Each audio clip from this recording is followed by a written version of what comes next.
Bonjour à tous, bienvenue sur cette nouvelle vidéo dédiée au tarot de Marseille. Alors vous avez été nombreux à me demander une nouvelle vidéo avec les cartes inversées, donc c'est ce que je vais faire aujourd'hui. Je vais vous montrer un tirage projectif fait avec les cartes inversées.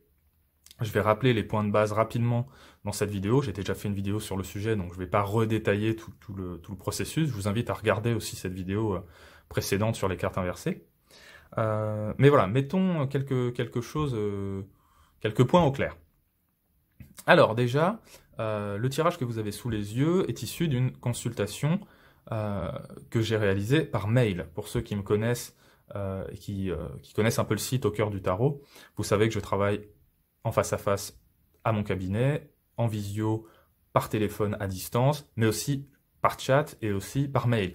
J'aime beaucoup travailler les tirages de tarot par mail, ça permet d'aller à l'essentiel, de parfois voir des choses qui passent un peu inaperçues à l'oral, parce on passe à autre chose, et je trouve que c'est une très belle manière, et une très bonne manière de travailler la tarologie, que de poser des mots dessus. Voilà, donc n'hésitez pas, si vous avez des cobayes, des consultants, non, pas des cobayes, quand même. Mais bon, si on vous pose des questions, vous avez un ou une amie qui est à l'autre bout de la France ou du monde qui vous pose une question, faites un tirage par mail et vous verrez. Quitte à appeler la personne après, évidemment, pour décrypter, mais bon. Si ça suffit pas. Mais voilà, tout ça pour vous dire que le tirage par mail, c'est une bonne manière, je trouve, une belle manière d'appréhender la tarologie. Bon, je m'égare. Donc, j'ai Cynthia qui me demande, Romain, j'ai simplement envie de voir mon avenir, c'était pas tourné comme ça, mais c'est ça, mon avenir professionnel. C'est-à-dire, est-ce qu'il y a une évolution dans mon travail, voilà.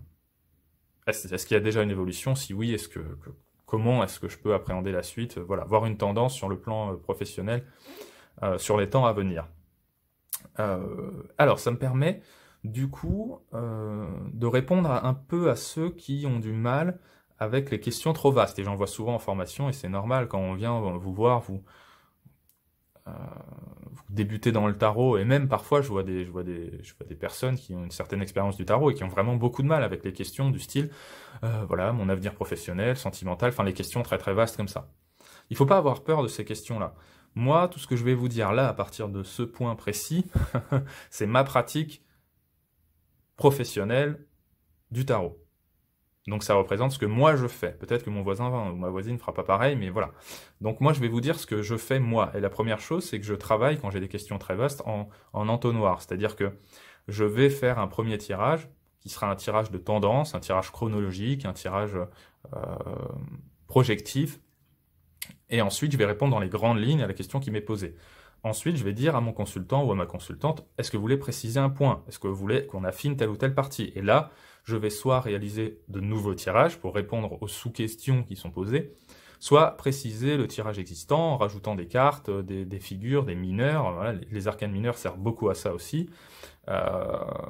Et je vais modeler le tirage existant pour répondre de plus en plus précisément à la question qui m'est posée. Bon là, on va pas aller aussi loin, mais voilà, je vous explique un petit peu comment je fais. Donc, une tendance professionnelle. J'ai fait un tirage donc projectif à 5 cartes, vous l'avez sous les yeux. Là, j'ai utilisé les cartes inversées, c'est-à-dire que j'ai mélangé un peu dans tous les sens comme ça mon jeu. Hop, paf, paf, paf, et avec les deux mains, hein, voilà, on fait vraiment un gros pâté comme ça. Et on tire 5 cartes. Donc, vous allez avoir des cartes qui vont sortir à l'endroit, d'autres à l'envers. Bon, vous allez peut-être être très chanceux et avoir 5 cartes à l'endroit ou 5 cartes à l'envers si vous êtes un peu moins chanceux, mais c'est quand même assez rare. Donc voilà, et on a ça. Là, c'est le tirage que j'ai réalisé par mail que je lui ai envoyé ensuite. Donc les 3 premières cartes sont des cartes inversées. Les 2 dernières cartes, donc là on est un petit peu plus loin dans la tendance, sont des cartes à l'endroit, et en plus on commence à voir un peu la lumière au bout du tunnel, mais bon, je reviendrai un petit peu sur ça dans l'interprétation. Qu'est-ce que vous allez faire dans un premier temps? Moi, ce que je vous conseille de faire, plutôt que vous centrer tout de suite sur « oh là là, elle est à l'envers » ou « ouais, super, elle est à l'endroit », alors, petit rappel avant, rappel très rapide, puisque je vous renvoie à la vidéo, je vais mettre le lien sur la première vidéo des cartes inversées. Quand vous avez une carte tirée à l'envers, on peut considérer que l'énergie de la carte est bloquée, retardée, et plutôt même contrariée par rapport à ce qu'elle devrait être de positif pour vous. Donc on va plutôt lire les cartes inversées de manière défavorable, entre guillemets, hein, et les cartes à l'endroit de manière favorable. Voilà. Ça, c'est vraiment la base, et évidemment, ça demande des nuances dans le tirage, mais c'est la base. Voilà, c'est pour faire un rappel rapide. Donc plutôt vous centrez tout de suite sur ça. Moi, ce que je recommande pour tous les tirages d'ailleurs chronologiques, tirage chronologique, c'est ce type de tirage que j'ai fait là. C'est-à-dire que chaque carte représente un pas de plus vers l'avenir. Je pars d'une situation qui est présente là actuellement. On est un petit peu là avec ma Cynthia, on est un peu dans cette transition là, et on avance de plus en plus. Qu'est-ce que je peux voir pour elle pour la suite? Voilà, tirage chronologique, c'est ça.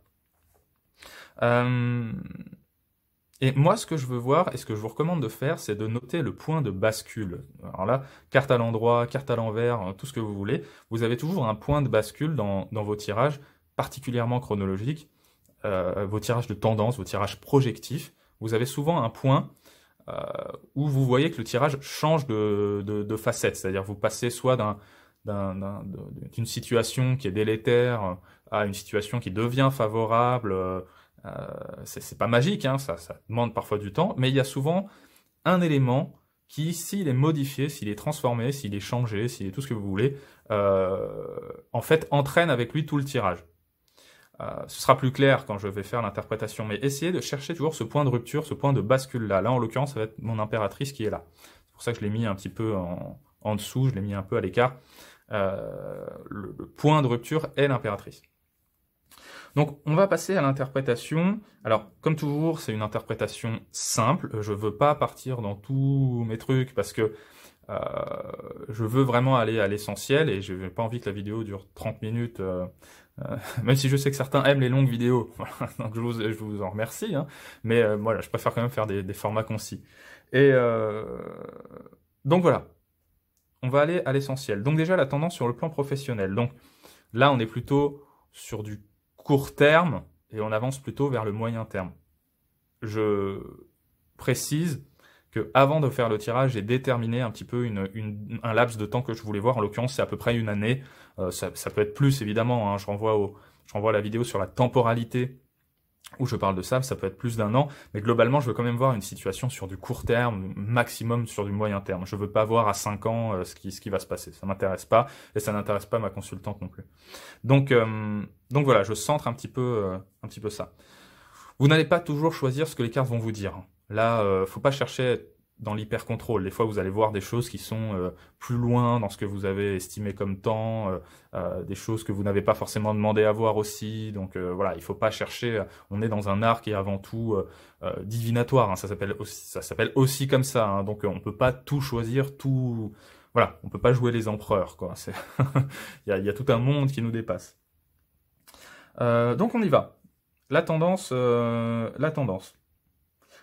globale déjà. Bon, le chariot nous pose un problème en termes de cap qui est fixé. C'est-à-dire que là, je vois que ma Cynthia, peut-être qu'elle a un objectif, moi je pense qu'elle a un objectif, mais qu'elle s'y prend pas de la bonne manière. Là, le chariot nous questionne sur l'action, les moyens d'action qui sont mis en œuvre.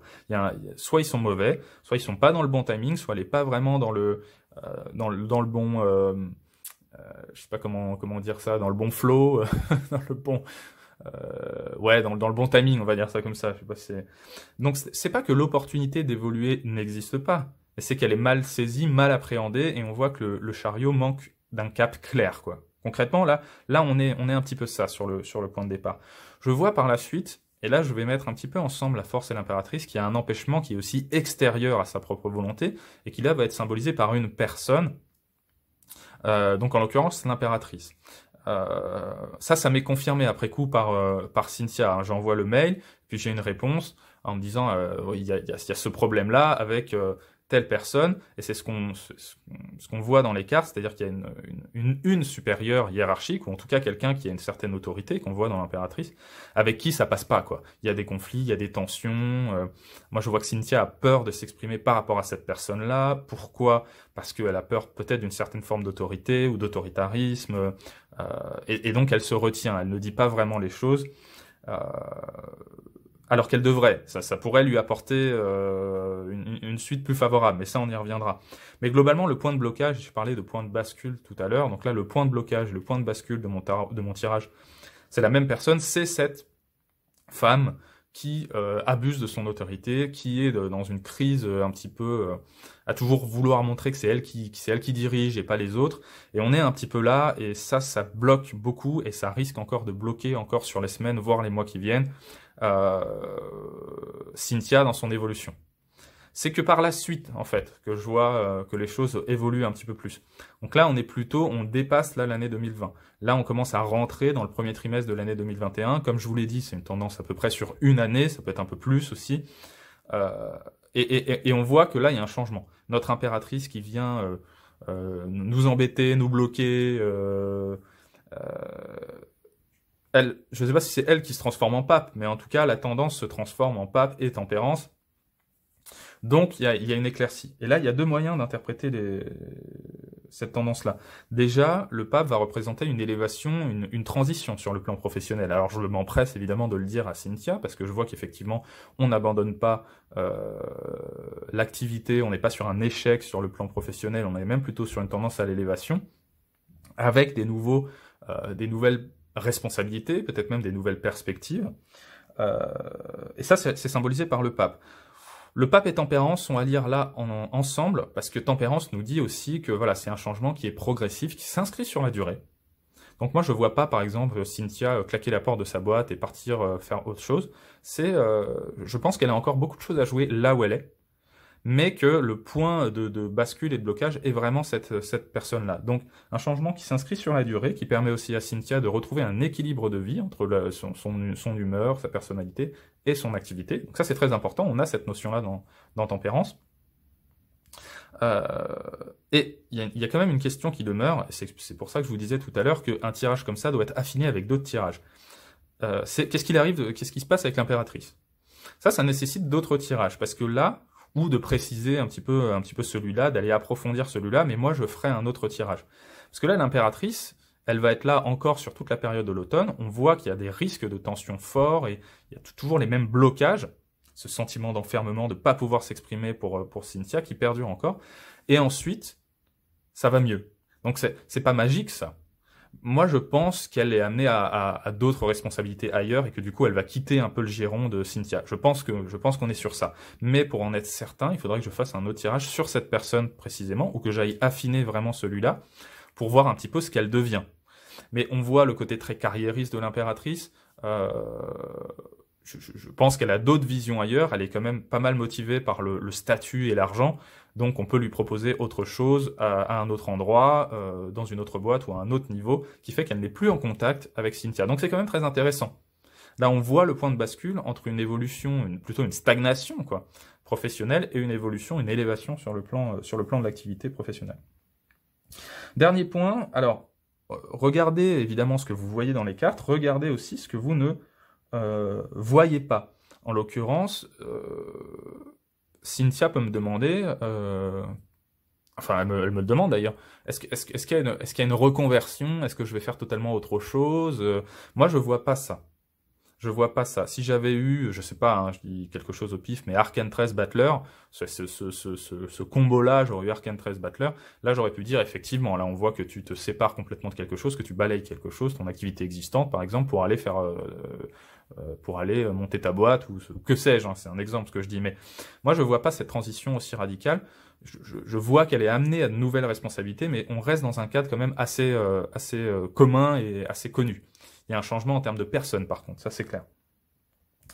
On voit aussi que parfois, alors c'est pas toujours le cas, mais parfois une personne peut tout bloquer.